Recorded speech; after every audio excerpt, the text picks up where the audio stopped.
Hi everyone, a very warm welcome to my channel Indus Brains Education।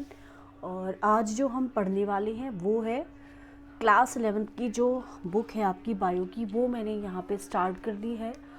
और इसमें जैसे कि आप देख सकते हैं चैप्टर नंबर 1 है डाइवर्सिटी इन लिविंग ऑर्गेनिजम्स। तो हम इस चैप्टर में जितने भी लिविंग ऑर्गेनिजम्स हैं उनकी डाइवर्सिटी के बारे में पढ़ेंगे। डाइवर्सिटी का जैसे कि आपको पता ही होगा, मतलब डाइवर्सिटी का यहाँ पे मतलब होता है वैरायटी। तो जैसे आप यहाँ पे देख सकते हैं कि जो बायोलॉजी है, बायोलॉजी का मतलब क्या होता है। देखिए, बायोलॉजी का मतलब होता है कि ये एक साइंस है लिविंग ऑर्गेनिजम्स की। All right. बायो का मतलब होता है स्टडी, बायोलॉजी, बायो का मतलब होता है लिविंग एंड लॉजी का मतलब होता है study, so study of living organisms. Okay, so हम देखते हैं कि पहले के जो मैन थे वो परसीव कर लेते थे डिफरेंस किसके बीच में, inanimate matter and living organisms. Early man deified some of the inanimate matter जैसे कि विंड, सी, फायर एट्सेट्रा, और कुछ उनमें से जो है among the animals and plants. Common feature कितना क्या है सच फॉर्म्स ऑफ इन एनिमेट और एनिमेट ऑब्जेक्ट्स का was the sense of awe or fear that they evoked। तो क्या था कि जैसे कि जो the fear they evoked, description of living organisms including human beings began much later in human history। Societies which indulge in anthropocentric view of biology could register limited progress in biological knowledge।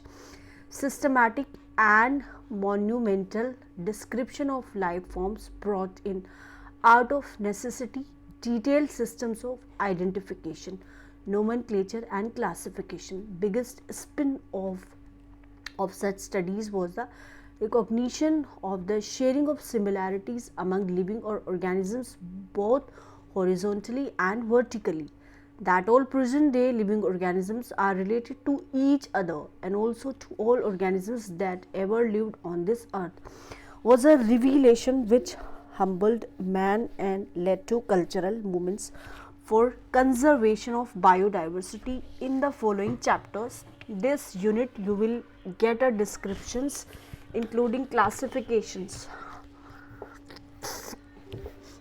of animals and plants from a taxonomist perspective। तो ये Ernst Mayr जो है 5 जुलाई 1904 को इनका birth day मनाया जाता है। ये बॉर्न हुए थे जर्मनी में, हार्वर्ड यूनिवर्सिटी के एक ये इवोल्यूशनरी बायोलॉजिस्ट थे जो बेसिकली इवोल्यूशन पे स्टडी करते थे। who has been called the Darwin of the 20th century। 20th century के डार्विन इनको बोला जाता था। 100 ग्रेटेस्ट साइंटिस्ट थे अपने ज़माने के।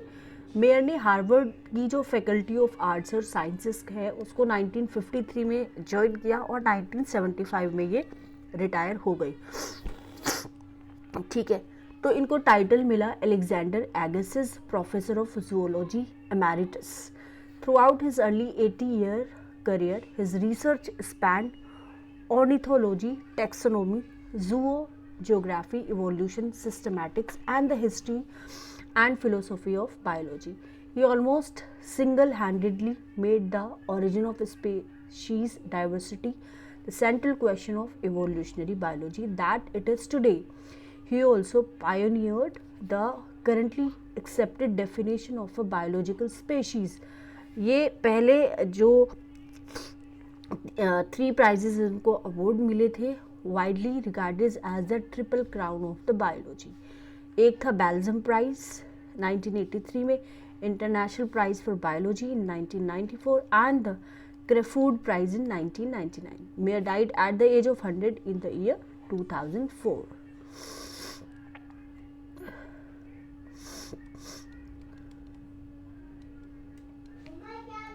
तो चैप्टर ये है लिविंग वर्ड के बारे में पढ़ेंगे।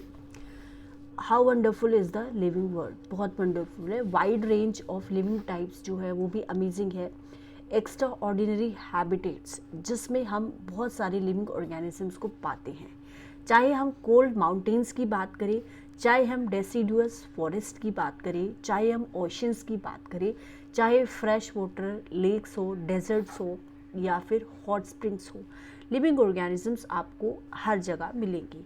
Beauty of galloping horse, of the migrating birds, valley of flowers और the attacking shark evokes awe and a deep sense of wonder। ये जो इकोलॉजिकल कॉन्फ्लिक्ट्स है और कोऑपरेशन है, जो पॉपुलेशन के जो मेंबर्स हैं और पॉपुलेशंस जो कम्युनिटी की जो पॉपुलेशंस है उनके बीच में, या फिर जो मॉलिक्यूलर जो ट्रैफिक है हमारे सेल के अंदर, ये make us deeply reflect on what indeed is life, कि लाइफ एक्चुअली में होती क्या है। क्वेश्चन के दो implicit, question has two implicit question within it. First एक टेक्निकल वन है और जो आंसर सीक करता है to what living is as opposed to the non living, and the second is a philosophical one and seeks answer to what the purpose of life, कि जो life है उसका purpose क्या है एक्चुअली में। कि जितने भी लिविंग ऑर्गेनिजम्स है, क्रिएचर्स है, तो हम जानते हैं कि हम ये बोलते हैं कि उन सबका लाइफ में कोई ना कोई एक पर्पस है। We shall not attempt answering the second question, we will try to reflect on what is living. अगर आप देखोगे अपने अराउंड तो आपको बहुत सारे जो वैरायटी है उनके लिविंग ऑर्गेनिजम्स मिलेंगे, चाहे वो पॉटेड प्लांट्स हो, चाहे इंसेक्ट्स हो, बर्ड्स हो, आपके जो पेट्स हो, या फिर दूसरे एनिमल्स और प्लांट्स हो। यहाँ पे बहुत सेवरल ऑर्गेनिजम्स है जो आप देख नहीं सकते हैं अपनी नेकेड आई से, बट ये सब हमारे आसपास ही रहते हैं। If you were to increase the area that you make observations in, the range and variety of organisms that you see would increase. तो अगर आप एरिया को इंक्रीज कर दोगे तो वैरायटी भी यहाँ पे इंक्रीज होगी obviously. If you were to visit a dense forest you would probably see a much greater number and kinds of living organisms in it. हर different kind of plant, animal और organism that you see, वो एक species को represent करता है। अब number of species that are known and described range between 1.7 to 1.8 million. ये हमारी नंबर है स्पेशीज़ का, कि हमारे पास 1.7 से 1.8 मिलियन तक स्पेशीज़ है। तो इसका मतलब होता है बायोडाइवर्सिटी और the number and types of organisms present on earth, उनका टाइप, ठीक है, और नंबर। तो ये क्या बताता है हमें, बायोडाइवर्सिटी के बारे में बताता है। हमें ये रिमेंबर करना है कि अगर हम नए एरियाज़ को एक्सप्लोर करेंगे या फिर जो पुरानी हैं, तो हमें नए ऑर्गेनिजम्स जो हैं हम कंटिन्यूसली उनको आइडेंटिफाई करेंगे। एज स्टेटेड अर्लियर, यहाँ पे मिलियंस ऑफ प्लांट्स और एनिमल्स हैं जो पूरे वर्ल्ड में रहते हैं। हम जानते हैं कि जितने भी प्लांट्स हैं, एनिमल्स हैं, in our own area by their local names. ये जो लोकल नेम्स है वो एक प्लेस से दूसरे प्लेस तक वेरी करेगा, एक कंट्री में भी ये वेरी करेगा जो नेम होता है, but probably you would recognize the confusion that would be created if we did not find ways and means to talk to each other to refer to organisms we are talking about। तो ये बहुत ज़्यादा confusion create करता है।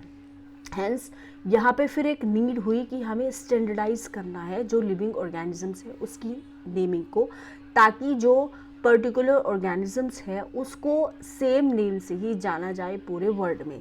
इस process को हम बोलते हैं नॉमेनक्लेचर, ठीक है। साइंटिफिकली हम उसको क्या करते हैं, नाम देते हैं साइंटिफिक नेम। ऑब्वियसली जो नॉमेनक्लेचर होता है या नेमिंग है वो तभी पॉसिबल होगा जब ऑर्गेनिज्म को हम करेक्टली डिस्क्राइब करेंगे और हम ये जानेंगे कि जो ऑर्गेनिज्म है the name is attached to.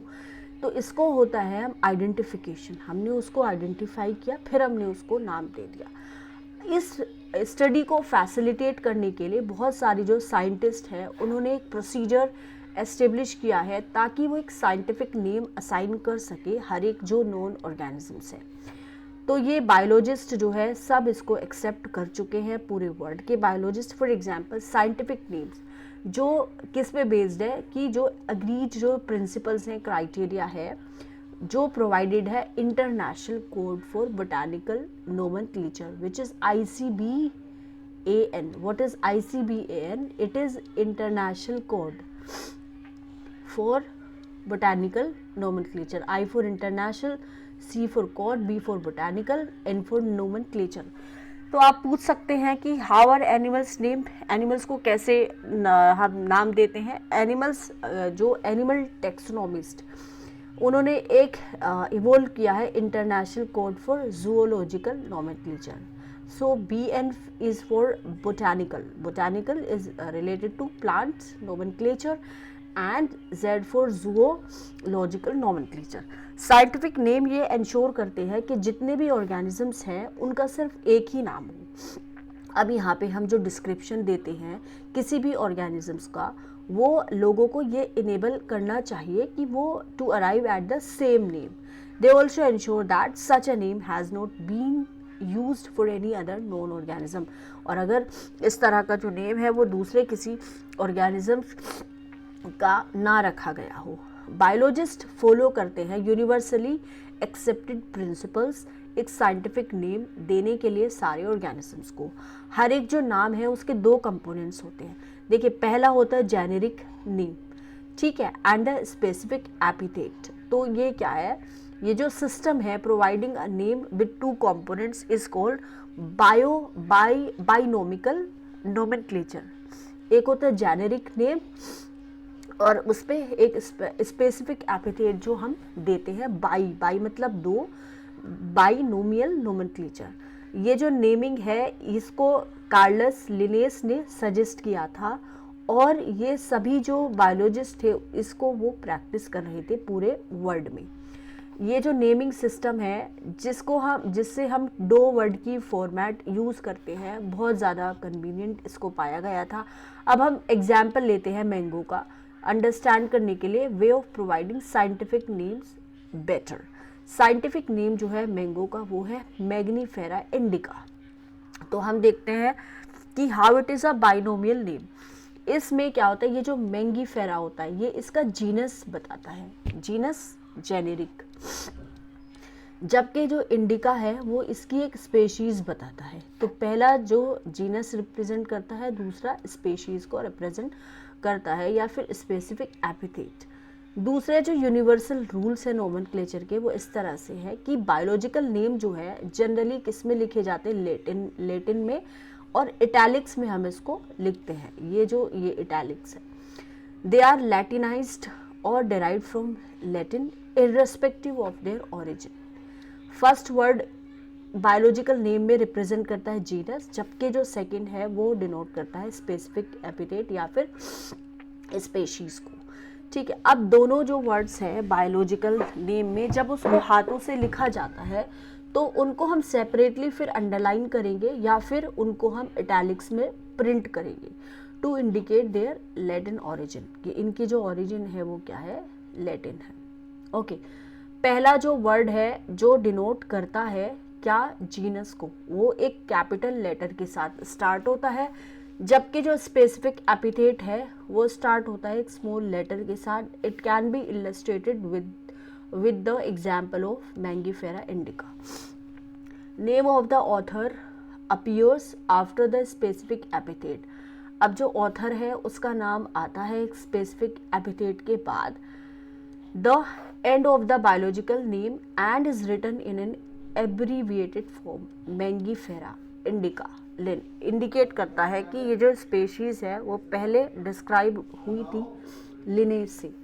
Since ये बहुत इम्पॉसिबल है स्टडी करना हमारे लिए सारे लिविंग ऑर्गेनिजम्स को, तो ये नेसेसरी है डिवाइस करना कुछ मीन्स ताकि हम ये इसको possible.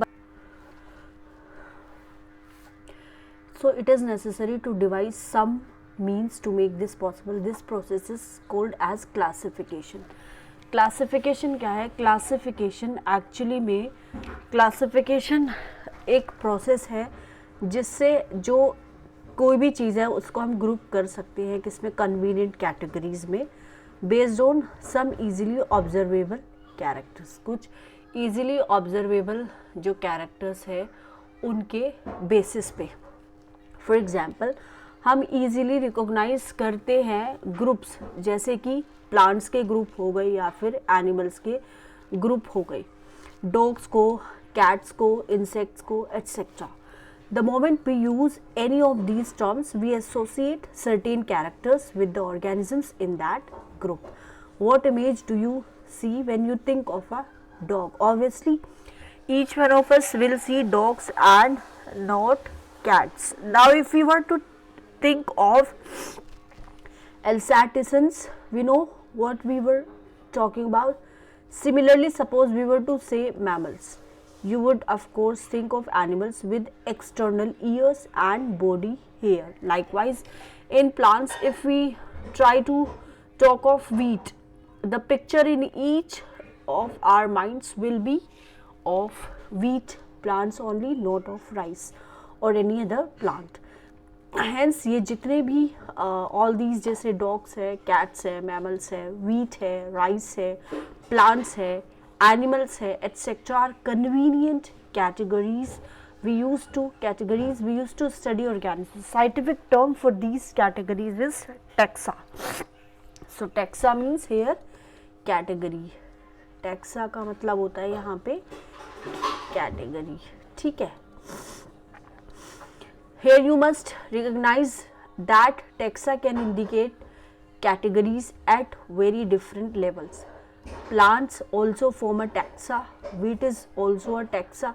Similarly, animals, mammals, dogs are all taxa, but you know that a dog is a mammal and mammal are animals. Therefore, animals, mammals and dogs represent taxa at different levels. Hence, based on characteristics, all living organisms can be classified into different taxa. This process of classification is known as taxonomy. External और internal structure जो है, along with the structure of cell, development process and ecological information of organisms are essential and form the basis of modern taxonomic studies. जैसे structure कैसा है cell का, उसका development process कैसा है और इकोलॉजिकल इंफॉर्मेशन जो भी हमें अवेलेबल है.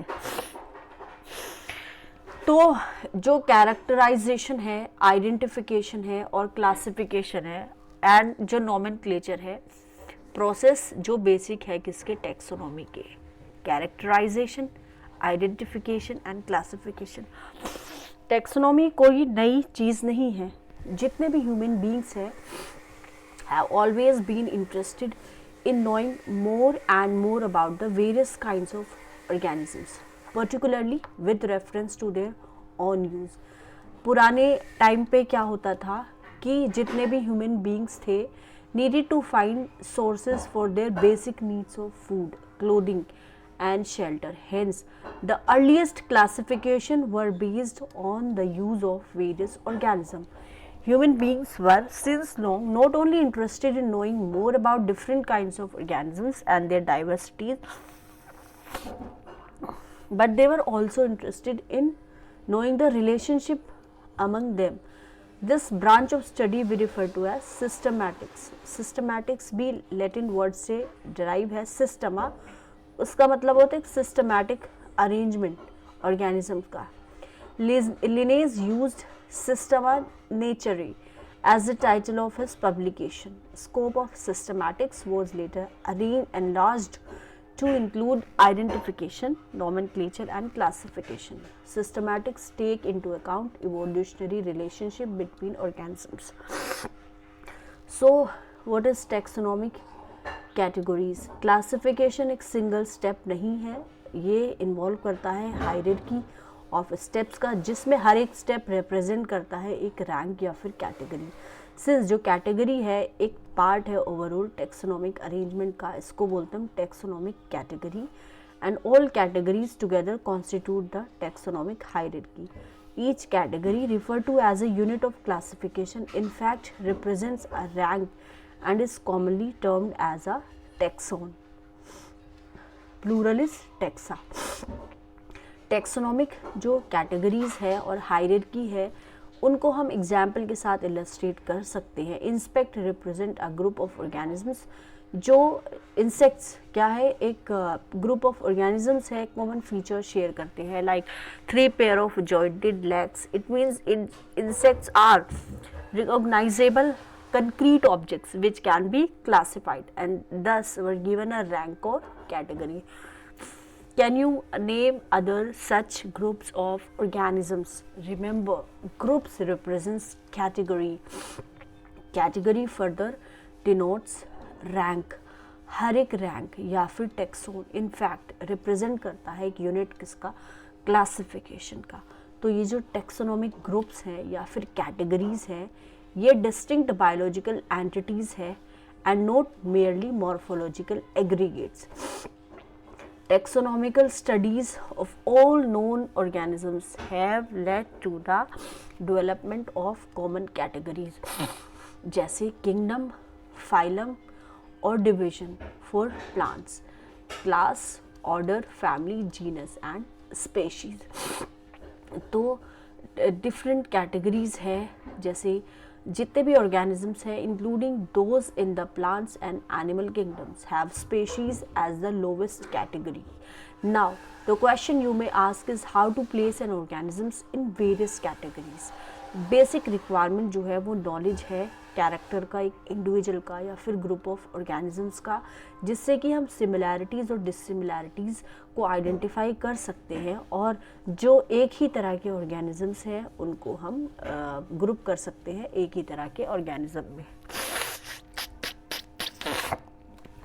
स्पेशीज़ टैक्सोनॉमिक स्टडीज़ कंसिडर करती है ग्रुप या फिर individual organisms with fundamental similarities as a species. One should be able to distinguish one species from the other closely related species based on the distinct morphological differences. Let us consider Magnifera indica, Solanum tuberosum potato and Panthera lion. All the three names indica, tuberosum and leo represents the specific epithets, means genus, while the first words Mangifera, Solanum and Panthera are genera and represents another higher level of taxon or categories. हर एक genus may have one or more than one specific epithets. जो एक genus है उसकी एक से ज़्यादा species हो सकती है representing different organism but having morphological similarities. For example,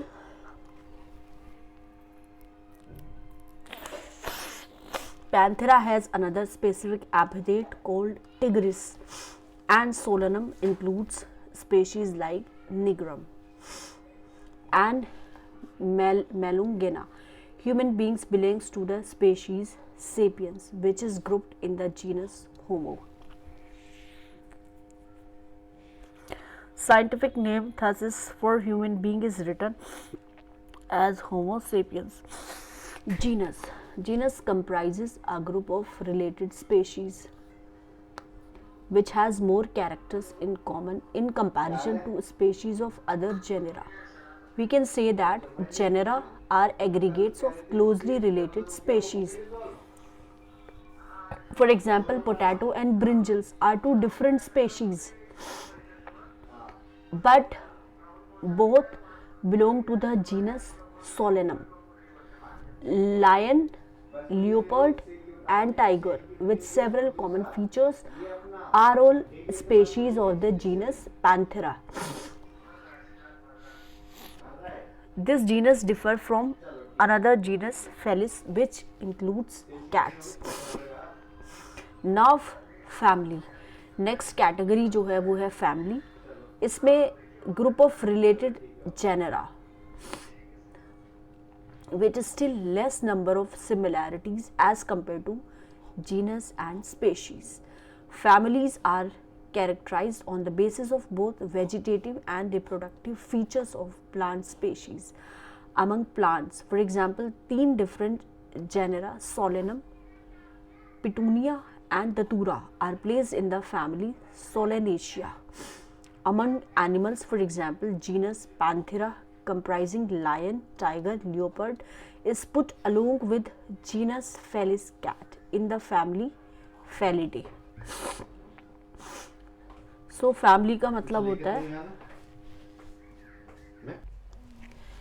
So similarly, if you observe the features of a cat, dog, you will find some similarities and some differences as well. So they are separated into two different families, Felidae and Sanidae respectively. Order. So you have seen earlier that categories like species, genus, families are based on a number of similar characters. Generally, order and other higher taxonomic categories are identified based on the aggregates of characters. Order, being a higher category, is the assemblage of families which exhibit a few similar characters. The similar characters are less in number as compared to different genera included in family. Plant families like Convolvulaceae, Solanaceae are included in the order Polymoniales, mainly based on the floral characters. The animal order Carnivora includes families like Felidae and Sanidae. Class. This category includes related orders. For example, order Primata, comprising monkey, gorilla, gibbon, is placed in class Mammalia along with order Carnivora that includes animals like tiger, cat and dog. So class Mammalia has other orders also. Now we talk about phylum. Classes comprising animals like fishes, amphibians, reptiles, birds along with mammals constitute the higher category जिसको हम बोलते हैं phylum. All these based on the common features like presence of notochord and dorsal hollow neural system are included in phylum Chordata. Chordata. In case of plants, classes with a few similar characters are assigned to higher category called division. Now let's talk about kingdom. Kingdom जितने भी animals हैं जो belong करते हैं various phyla को are assigned to the highest category called kingdom Animaliae in the classification system of animals. Kingdom Plantae, on the other hand, is distinct and comprises all plants from various divisions. Henceforth, we will refer to these two groups as animal and plant kingdoms. Taxonomic categories from species to kingdoms have been shown in ascending order, starting with the species. These are broad categories. However, taxonomists have also developed subcategories in this hierarchy to facilitate more sound and scientific placement of various taxa. Look at the hierarchy in figure 1.1. Can you recall the basis of arrangement? Say for example, as we go higher from species to kingdom, number of common characteristics goes on decreasing. Lower the taxa, more are the characteristics that the numbers within the taxon share. Higher the category, greater is the difficulty of determining the relationship to other taxa at the same level. Hence, the problem of classification become more complex here. So, table 1.1, it includes the taxonomic categories to which some common organisms like housefly, man, mango and wheat belong. This is common name man. Man biological name is Homo sapiens. So genus name is Homo and Homo sapiens, and species is sapiens. Housefly Musca domestica. Mango Mangifera indica. Genus species. Wheat Triticum aestivium. genus and species. So this is genus, family Hominidae and Muscidae and Anacardidae and what is this? Poaceae.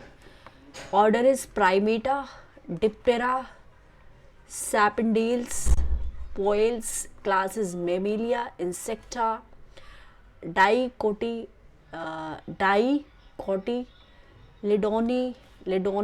Monocotyledoni, and phylum division is Chordata, Arthropoda, Angiospermae, and this is also Angiospermae.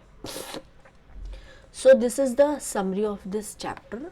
Living world is rich in variety. We have millions of plants and animals. They have been identified and described. But large number अभी भी यहाँ पे still remain है. तो ये वाला जो chapter है ये हमारा अब तो बहुत सारी जो रेंज है ऑर्गेनिजम्स की in terms of size, colour, habitats, physiological and morphological features make us see the defining characteristics of living organisms. In order to facilitate the study of kinds and diversity of organisms, biologists have evolved certain rules and principles for identification, nomenclature and classification of organisms. The branch of knowledge dealing with these aspects is referred to as taxonomy. Taxonomic studies of various species of plants, animals are useful in agriculture, forestry, industry, and in general for knowing our bioresources and their diversity. The basics of taxonomy, like identification, naming, and classification of organisms, are universally evolved under international codes. Based on the resemblance and distinct differences, each organism is identified and assigned a correct scientific biological name and comprising two words as per the binomial system of nomenclature. An organism occupies a place or position in the system of classification. There are many categories, ranks, and are generally referred to as taxonomic categories or taxa. All the categories constitute a taxonomic hierarchy. These are the questions. So, why are living organisms classified? What are the classification systems changing every now and then? Why? What different criteria would you choose to classify people that you often meet? What do we learn from identification of individuals and populations? Given below is the scientific name of mango. Identify the correctly written name. Mangifera indica, Mangifera indica. So this is the correct name. Define a taxon. Give some example of taxa at different hierarchical level. Can you identify the correct sequence of taxonomical categories? Species, genus, order, phylum. Genus, species, order, kingdom. Species, order, phylum, kingdom. Try to collect all the currently accepted meanings for the word species. Discuss with your teacher the meaning of a species in case of higher plants and animals on one hand and bacteria on the other hand. Define and understand the following terms: phylum, class, family, order, genus. Illustrate the taxonomical hierarchy with suitable example of plants and animals. So here we end the chapter, and if you like my lecture, please do like,